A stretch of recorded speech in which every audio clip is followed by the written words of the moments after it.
I'm Brooke Lamb. And I'm Lindsay Sampson. And this is Kismet, a podcast exploring the big and small moments in life that change us.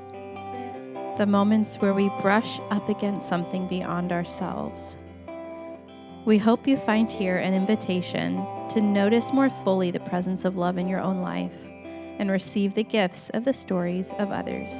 Thanks for listening.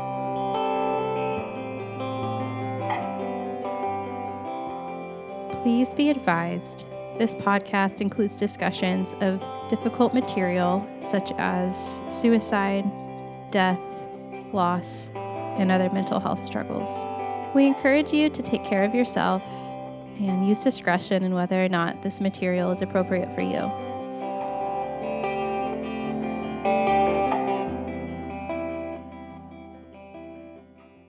Hi, everyone. We're really excited to get to share with you the first guest that we're having on our podcast. This is a really exciting moment for us, and we were so privileged and grateful that Gert Comfrey was our first guest. As far as the audio today, we're still kind of figuring out how to do this thing, man. I've never done this before. This is totally a learning process for me. And so you'll find that some of the audio is a little bit unbalanced on this episode. However, we felt that the content and the conversation we had with Gert was so important and so meaningful that we were absolutely not going to allow that to keep us from presenting this and releasing this episode for you all. Hope you can just give us some grace as we figure out this whole process, and I hope that you enjoy listening. Thanks. Welcome to our first official guest episode of Kismet. Yeah, so who do we have here?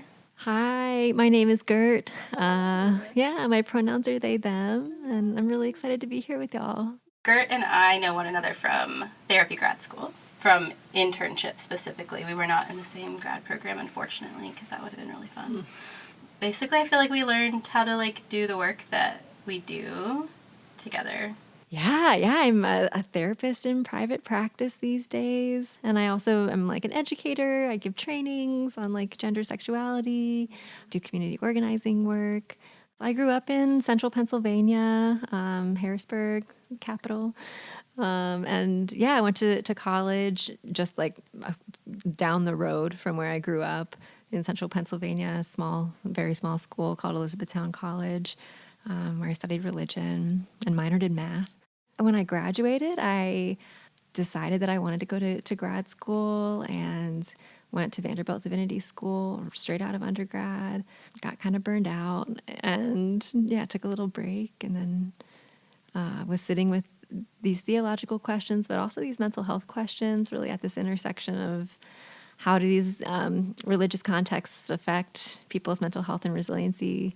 And then decided I wanted to go back to grad school to be a therapist.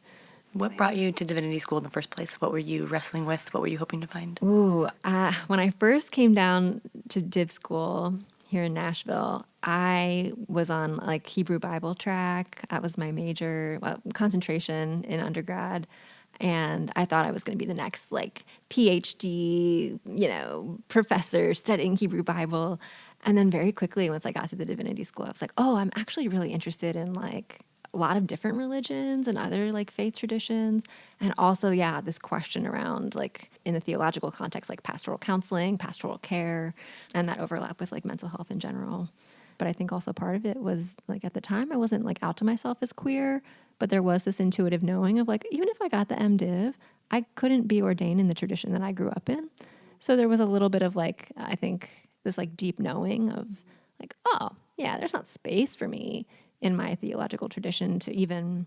So I grew up in the United Methodist Church, which I am pretty disconnected from now. I know there's been some schisms and controversy around ordination and these types of, gender sexuality questions.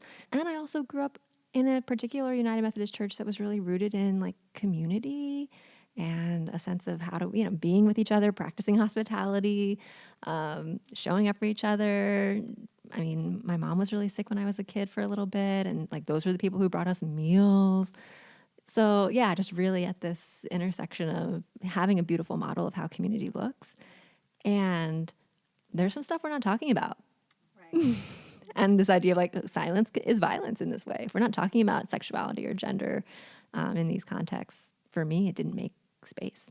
How would you describe what your spiritual life looks like now? Yeah, so I have moved away from Christianity. I mean, I know it's a part of like my tradition. It's how I was raised up. So part of me, it's in a lot of ways an intrinsic part.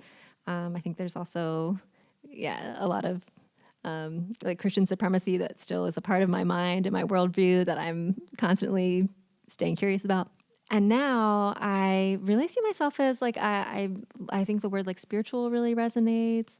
I really love this. I was telling Brooke earlier, I'm in this like queer magic circle. So I'm in just like being an intentional like queer space where we're just really open with each other to explore like what is the magical, the mystical, our connection to spirit, the divine, oneness. Like, yeah, there's lots of ways and lots of language that we use, and we'll welcome whatever resonates for each person, right? There isn't a lot of like shoulds. It's really just like, like what's emerging for you.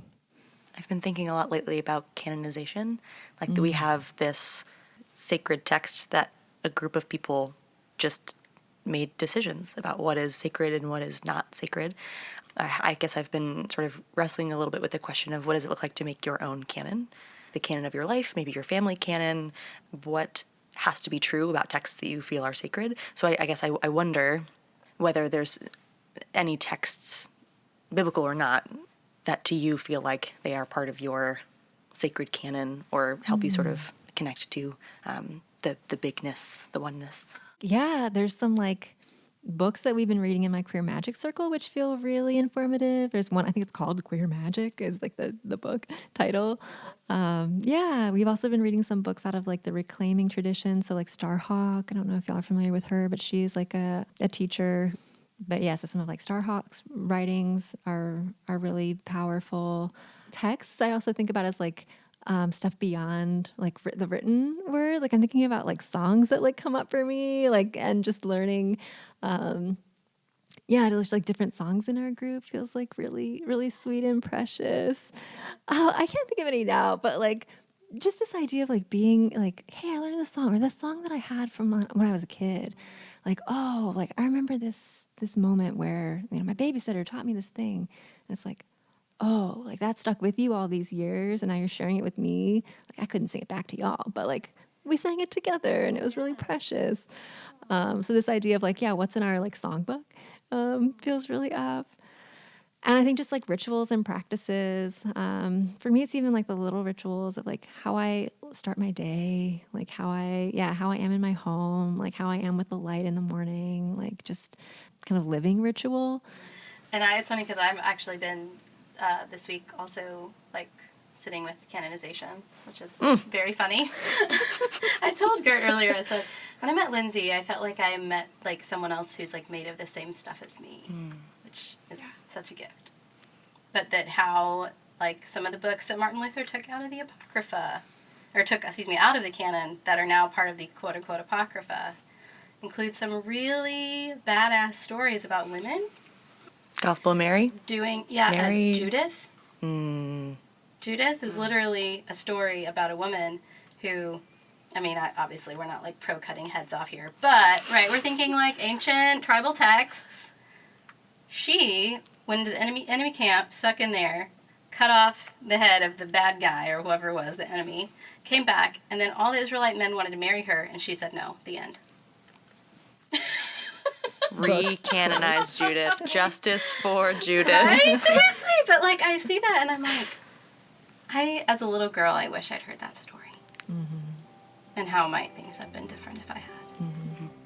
I think it goes back to this question around authority, right? Like, who has the authority to decide what or what is or isn't sacred? And like, who's calling those shots?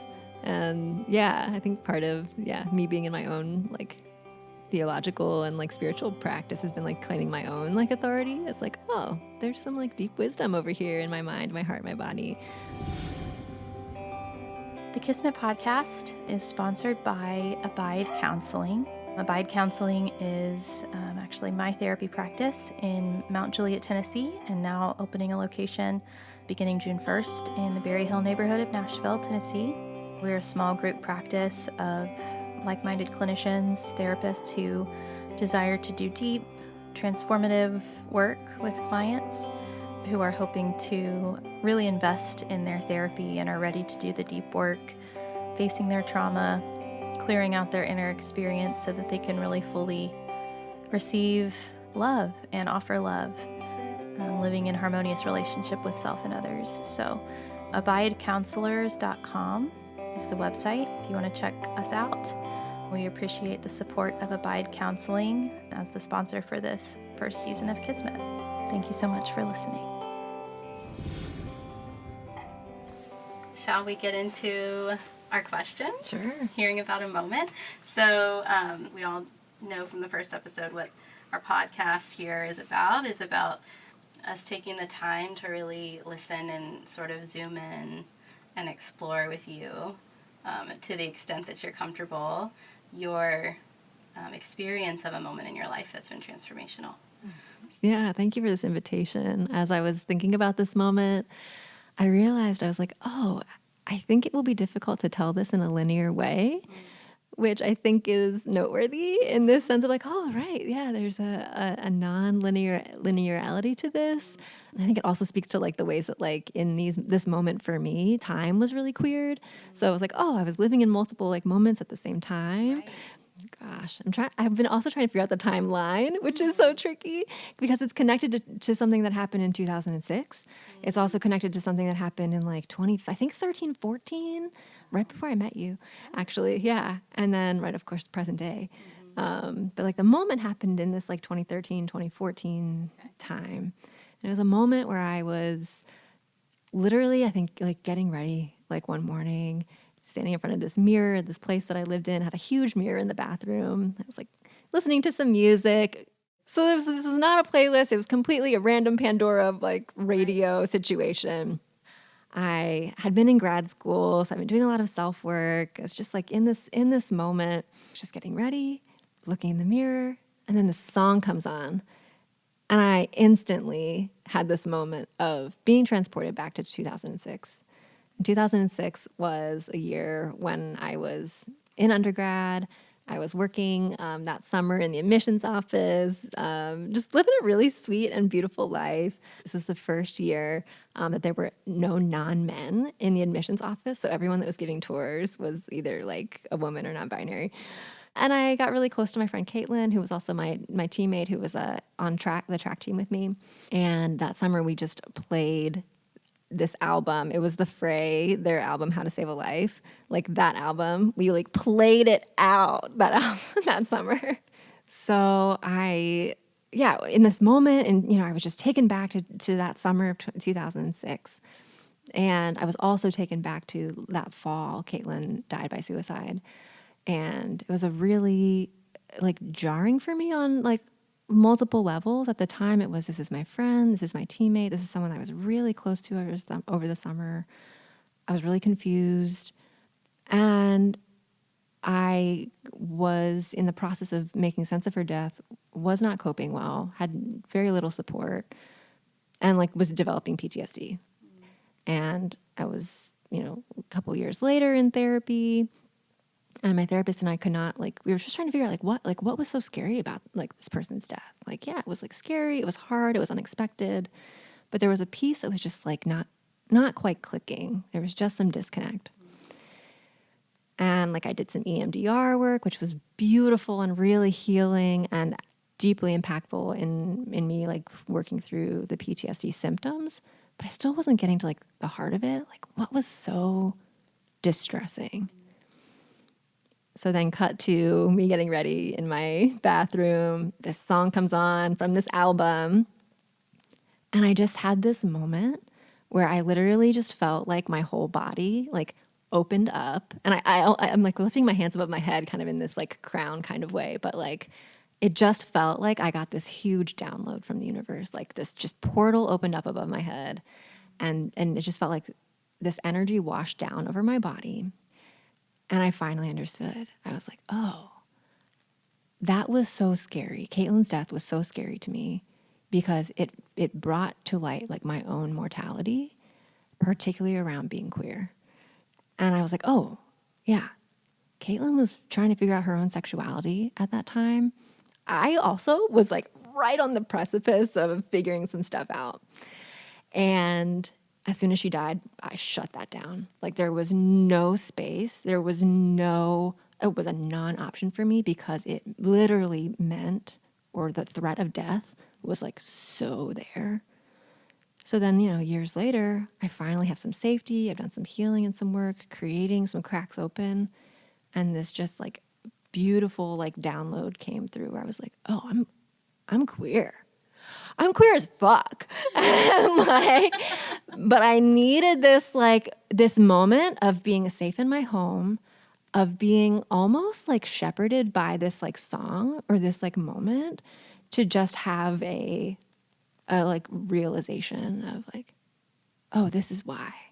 Like, oh, here I am. Like this is who I am. To look at myself in the mirror as I'm getting ready. Oh, hi. I see you.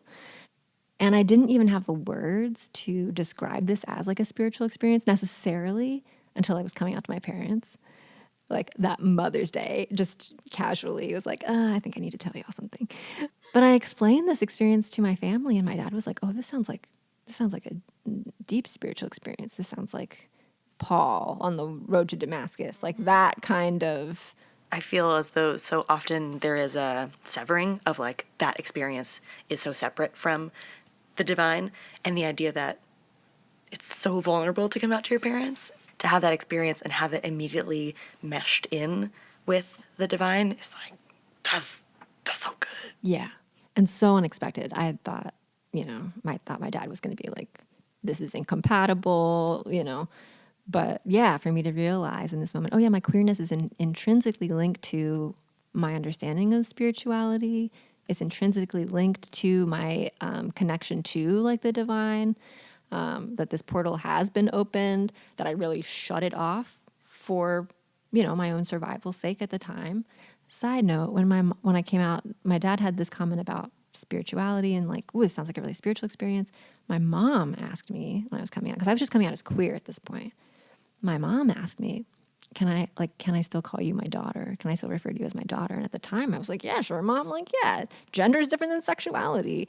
And there was a part of her that was seeing me like, and knowing like, maybe gender's a thing, but she didn't push it. And, then a couple of years later I was like, actually, I'm not binary and it's they, them. So, right. But yeah, just like being seen in these two very like precious ways by my parents. What a gift. I have so many reactions in terms of like, oh, this tells me so much about the way that the universe is and the way that the universe functions and the way that the universe tends to us. It didn't quite feel like synchronicity or like, oh, this is the right time, but it kind of did.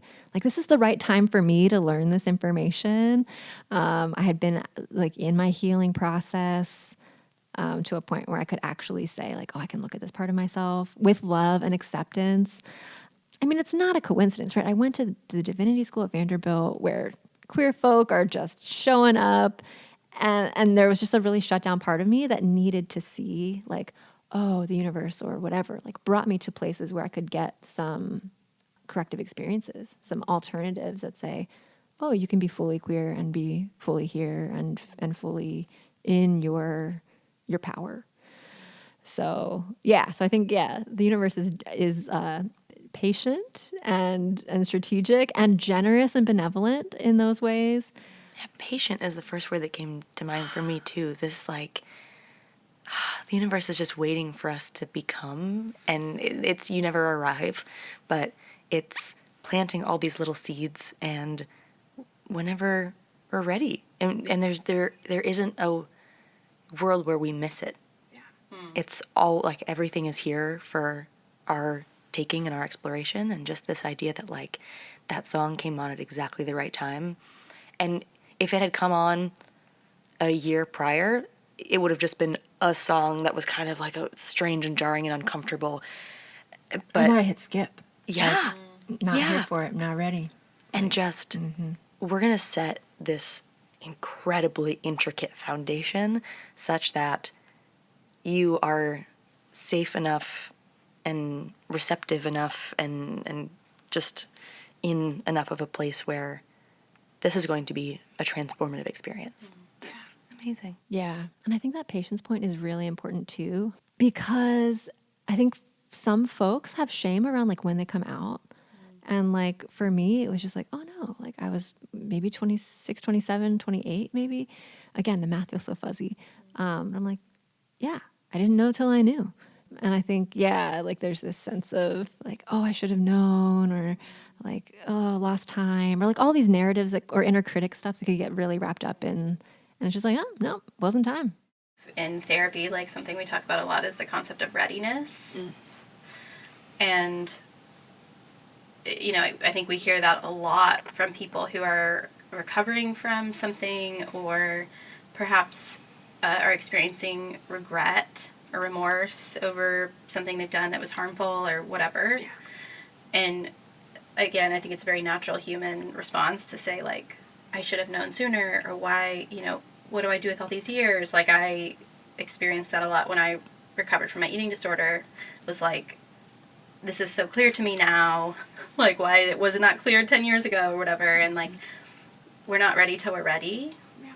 And I love that idea that, like, you can't even remember the exact timeline, because in reality, this is, like, so much bigger than, like, when it happened. Yeah. You know, we live in these bodies day to day, and so we can just get so slogged down in the day to day. Why am I not getting better? Why is this not changing? You know, I don't feel ready yet. Am I ever going to be ready to come out, or to acknowledge this habit, or to look at my trauma or whatever? And yet God or the universe or whatever, like, operates in the big picture. And that's something I love about IFS, internal family systems. I think we talked about it a little bit. Is that self, which is like what we would say is like you. Like the real you, the you that's eternally here, was here before, will be here forever, like that you, has no sense of rush. Yeah. And no sense of pressure on, we got to do this now. It's like, oh, you're not ready? Tell me about that. Mm-hmm. Tell me about how you don't feel ready. Yeah. Let's just be in that not ready place together. And, it gives me chills to think about, especially knowing you, and I won't tell your story for you, but knowing, like, what happened after that, and the path that you've taken, and the ways that, like, you have emerged into this really powerful force for marginalized communities, and the activism and everything that you do. I know you would say that when Trump was elected president is when you were fully radicalized. Sure. And I think that's, like, it's not a coincidence that this was, like, a couple years before that. Yeah. This is often in, like, the trans community, we talk about this, like, ally to, like, trans pipeline, where it's like, I'm going to be a big, like, ally advocate, like, for trans folks. And then it's like, oh, wait, I think I'm actually trans. I think there was probably a little bit of that happening for me too. Like, oh, I'm like this huge, like, LGBT ally. And then I'm like, oh no, I think I'm gay. Yeah. Like, amazing. Maybe I just am that. Yeah. Like, I am in solidarity. Wait, I am. No, I just am. But it's part of that, like, readiness piece. Right. Like how, like, can I get close to this community, be in the active struggle? For me, unfortunately, right, with my friend's death, like, the struggle became just like up close and very scary. And took some time for me to get to a place of, like, okay, I can be in this, I can be close to this, I can identify, I can truly, like, see who I am and be who I am. I'm in the process with my partner of growing, we're starting a garden, and we planted seedlings a couple Sundays ago. And so we've got a row of, you know, in that little, like, plastic container you get from Home Depot with all the tiny little pockets for dirt, and there's, you know, bell peppers and tomatoes and cabbage and all these different little things. And every day we, like, check to see which ones have sprouted and which ones haven't. And certain varieties of vegetable just spend a little bit longer underground. Mm-hmm. They're still growing. They're still doing their thing. And it just, plant by plant, some plants grow in the dark and some plants grow up really fast, and it doesn't actually matter. Like, they're kind of all going to go in the ground at the same time. So we're all growing, and the outward expression of that growth is going to change person to person, but, like, nothing is wasted. Growth is happening regardless. And it's just a beautiful reminder that the things that look to us like, oh, that's when I finally became XYZ. It's like, actually, you were becoming the whole time. Mm-hmm. And you're becoming now. So there's no arrival. There's no moment where you finally reached it. It makes me think about the parable of, first I thought about the sower, but that's not even what feels relevant right now. The one of the laborers, Jesus talks about the guy who hired laborers, and he hired some in the morning, and then he hired some midday and some in the evening, but he paid them all the same thing. Right. And like how to us we're like, well, but I worked longer than him or whatever, and it's like, well, but we don't know what was happening with that person. Mm-hmm. And like something I love to think about in my own story, but also for others, is that like that was already known about you. Mm-hmm.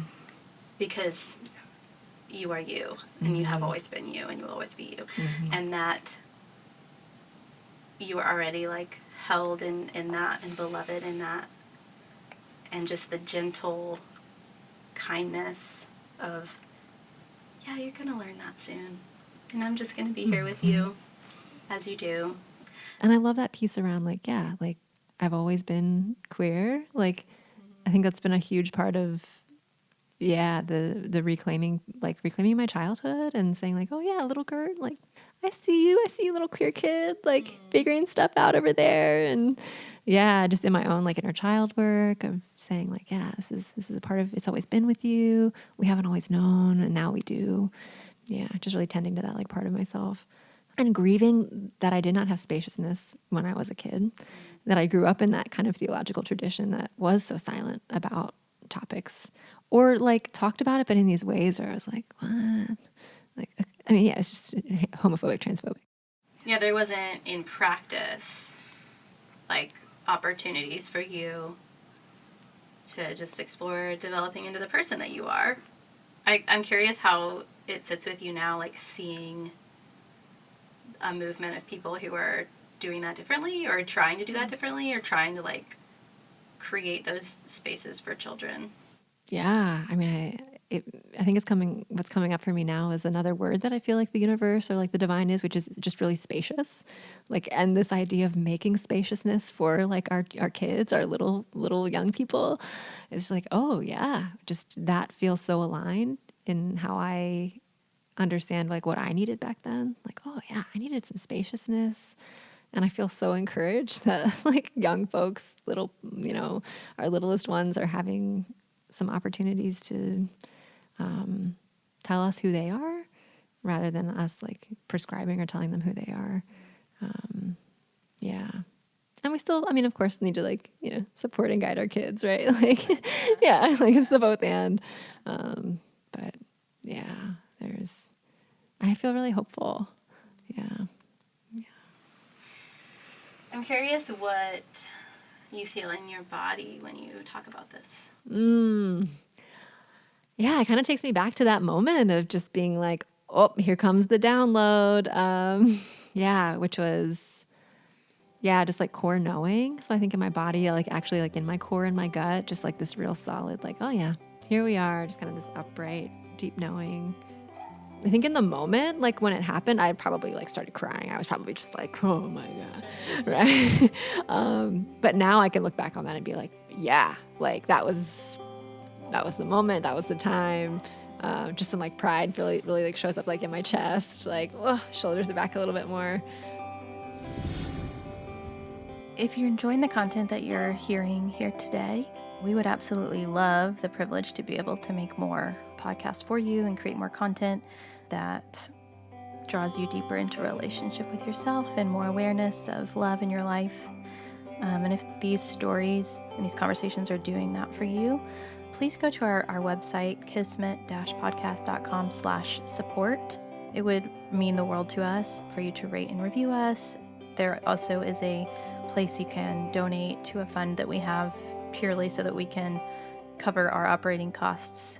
Also just want to acknowledge the people who you don't see or hear, rather, who've helped create these podcasts. Ben Oksher is our editor. He's done just a fantastic job of helping everything flow together and sound a lot more seamless to you all than it did to us when we originally recorded it. Ariana Evans, who lent me all of her equipment as I was beginning to figure out how to even do this podcasting thing. It's been such a learning adventure. My husband, Jake, who has supported us in allowing us to use this closet. Literally, we record in our closet in our bedroom at our house, so. And just his support and all of our friends and family who have been excited for us as we've done this fun creative thing. So if you feel so led, if you feel inclined, if this has been a positive place for you and you want to contribute to creating more, you can do that on our website on the Support Kismet link. Thank you so much for listening. You use this phrase or this word when you told the story, and I think it only caught me the second time you said it. You said download. And there's something about, you mentioned the sort of queering of time of we experience life as linear, but when we think about divinity, it's deeply nonlinear. Right. And this idea that we can be living life forward and this moment happens that recodes everything back. Mm-hmm. And all of a sudden, you sort of re-experience your whole life again with this new lens. Yeah. And maybe it's, again, this idea of like nothing is lost. It's like no moment is really just one way. Mm-hmm. Because something could happen that then makes you put that in a totally different category or don't, fail to categorize it at all. Or just we see everything as super linear and then we have these moments of expansiveness or spaciousness where you realize that life is actually big and swirly and nonlinear and beautiful. We don't have to feel as though, if I'm not going forward, I'm going back. You're like, nope, we're just going. Healing does happen backwards too. I think for me that's like the importance. I totally try to practice this because this is so grounding for me, is that remember what God has done idea of like remember the things that at one point you were so concerned about that now are so different, or you're just not. Or, there are times when I thought I would never feel XYZ, or I could never be free from, diet culture or whatever. Yeah. And then to look back and be like, oh, but I am, or like, look how that experience that I had, changed in this way, or like, nothing is lost. I think that's the power of like the stories that we tell of redemption, right? Yeah. It's like why like we're so many of us are so drawn to that, or to Jesus, or to to people who have these stories of saying like all that stuff that you think is gone, it's not gone. Mm-hmm. It never was gone. I also often think about this experience as like an initiation. Like I went to Vanderbilt, School of the Prophets, like that phrase kind of resonated with me, right? Like finding my prophetic voice, but then really being like, oh, right. Like this initiation or this moment of being like, oh, here it is. Like, here I am. And being a prophet to myself first, right? Coming out to myself first. Like, oh, I'm speaking like truth and this beautiful good news, right? Like to myself. And then realizing, oh, okay, there's something else here. And I think it's connected to this lineage of like queer people just really being like the truth tellers and a lot of across cultures and across time, being the healers. You mentioned this a little bit last week, but yeah, being the folks who are sometimes still at the margins, but doing the work of the prophetic work, speaking truth to power. I'm curious, what did you gain from this moment that you may want others to understand? I really want to drive home that point that we mentioned earlier around like, yeah, that your timing is right and that like individuals, like there's no shoulds around coming out, or like there's no rush. There's no like virtue in coming out when you're, 4 or 13 or 20, like, or 80. Like this timeline piece just feels really up. And I want to remind myself there are still moments where that shame can show up like, oh, I should have known sooner. And it's like, no. Yeah, this piece around the inherent like divinity of like queer people just feels really important to lift up, especially in these really difficult like times.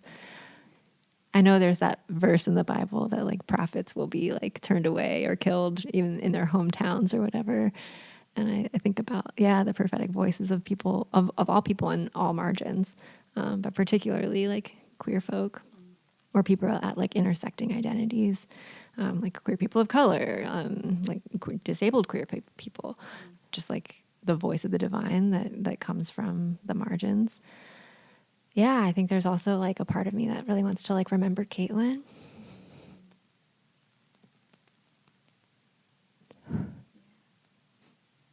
And I like grieve the ways that like, systems and structures in the world make like death by suicide sometimes like the thing that people do. My hope is that people who are in a similar situation to her like find spaces where they're like deeply loved and affirmed, and I also know that those are hard to come by sometimes. So I was really angry at her for a long time. And then I like realized like, oh, what's this anger really about?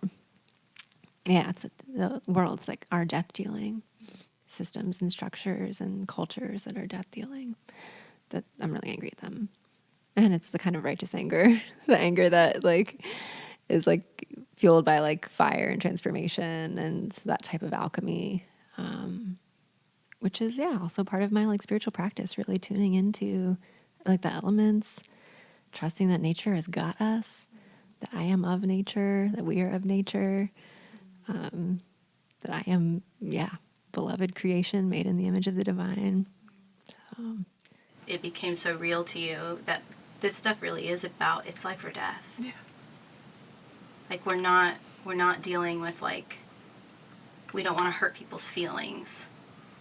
This is the powers of life and the powers of death that we are asked to face. Yeah. I do fear or worry that the powers that be know that. They know that it's life or death and are hoping that it will be death dealing, right? The hope that this legislation will be death dealing, that it will be, genocide, right? Like this is the hope to like exterminate like people. So that's my fear, my cynicism, or my anger showing up. And I also have a lot of hope in like the work that I do and like supporting and creating affirming spaces for like queer and trans people and supporting like families to make space for their, queer and trans kids. Where it's like, like this is life-saving work. I think it's a reminder that really in any moment of our lives, there is an opportunity to do that like imaginative work, that like almost like midrashic work of like, what are all the things that brought me here? All the things that led to this decision. Like, let's imagine all these different timelines and like imagine the creativity of God or the creativity of the universe, everything that brought us to any one of our big decisions or revelations. And I am encouraged that each one of us cares deeply about something. Each one of us has work to do, and it comes from somewhere. It is in some ways, I don't want to say planted in us, because that I don't think that gives enough credit to our own individual agency. But the divine knows who we are and who we've always been. And it's patient enough to let us realize it on our own. And it's spacious and not as concerned about timing as we are. And I think it just makes me feel like I don't have to strain so hard to achieve or become or, explore until I find it's a lot less about discovery and a lot more about exploration. So I think discovery makes it feel like you have to work really hard to find something. Right. It's the goal. You got to get there. Yeah. And there isn't one thing. It's so much more about just like, there is this enormous landscape. Go poke around. See what you find. Have fun. Have fun. Go play. Go play. All of this is for you. And all of this is for all of us. And there's this beautiful, like, the idea that we can have that for ourselves, and also the idea that we can create that for others is like, there are these fake gates. What does it look like for our work to just be opening some gates and making sure that they never lock again? It just feels like really important, really beautiful work. Well, before we wrap up, I want to give my love letter to Gert, because I want people to hear this, and I think I especially want people to hear this who come from the background that I come from, which is very evangelical, kind of black and white, sola scriptura kind of, background. And I've told you this before, but I don't know if I've ever told you, like, how much your presence in my life, and now hearing about this moment, like, I love thinking about how, like, God also knew that was going to impact me. I knew that you were, like, connected to God and the divine. And I just knew it, like, in my body and in my soul, and in working alongside you and being in a relationship with you. And that was when those narratives started in my mind to go, I have to be brave enough to say, like, I can't do that anymore. Because what I've been taught up here in my head, it's not true, and I know it, and I know that I know that I know that I know that I know, and I can trust in that. And it was the beginning, and lots of stuff happened since then, and everything, but I just will always be so grateful for you and your bravery. Thank you. Yeah, I always felt like you were pursuing friendship with me in this way that was in, like, such, like, good faith. Just constantly, Brooke was always just like, I want to hang out. Like, tell me what you think about this. Like, just so, I just felt so pursued in friendship by you, and I still do. And yeah, that you were someone who was just in such good faith, saying, like, staying open and curious to me. So I was like, well, how could I say no? Like, right? How could I not dive into this, like, type of dynamic? So, well, I just want you to know. Thank you, Brooke. Yeah, it's wild. That's right. Like, this happened before. I even said it at the top of this, like, recording. I was like, yeah, this happened right before I met you, kind of. And I didn't know that. That is so interesting to me. I thought, when I met you, like, I don't know why I assumed this, but I just was like, you were so cool with yourself that I just, like, would have assumed that you'd been out forever.